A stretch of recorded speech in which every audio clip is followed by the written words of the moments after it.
Former PIMCO chief economist Paul McCulley is now an adjunct professor at Georgetown University. He joins us now. So what do the gains from this report mean for the tone of next week's FOMC meeting and the prospects for cuts? What happened? He died?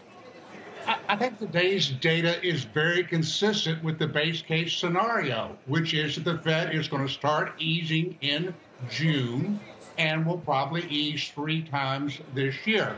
So I think the data is consistent with what Chair Powell has been preaching. It wasn't, truly warm and fuzzy, but it wasn't hostile either. And most importantly, OER cracked. And that, if it continues, will get us, firmly into that 2 handle for the core. And I think that really matters.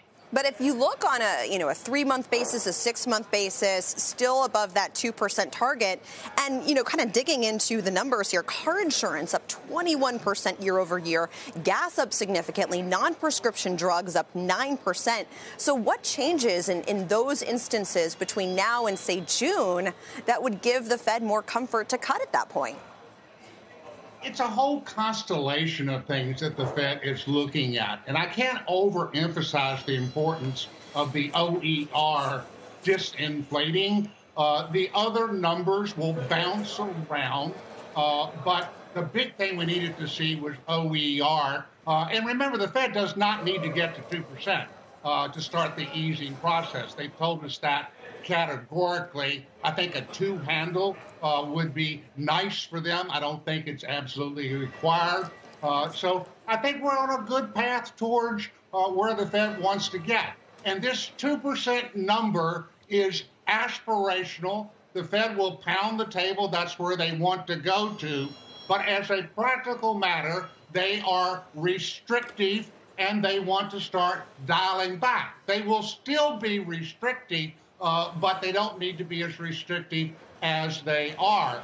And I think, as Steve was noting, they'd like to see a little bit softer economic data as well. But fundamentally, they're dialing back restriction as opposed to, quote unquote, easing monetary policy. Yeah, we'll see maybe if we get some of that softer demand data out of retail sales this week, Paul. I am curious, though, on rent and OER. I mean, the chair was asked about this on the Hill a couple of days ago. He specifically referred to new leases and watching them get folded in. But then you get these Redfin numbers out of February where median asking rent had its biggest monthly jump in a year. I just wonder whether you think that has the potential to stall out as well.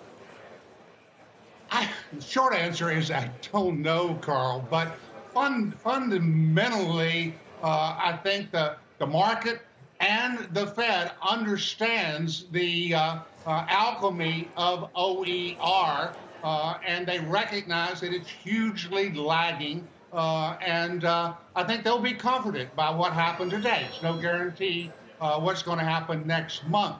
But I think fundamentally we need to come back to the proposition that they want to head towards 2, but they don't need to get a whole lot closer to 2. And Fed Chair Powell has said this. They don't need to get a lot closer to 2 to start the easing process. I think it's a done deal, and we'll bounce around in the marketplace as we are today. But fundamentally, we have a destiny of an easing process later this year. And this doesn't change this. And at the margin, I think it probably reinforces it because of the crack in OER.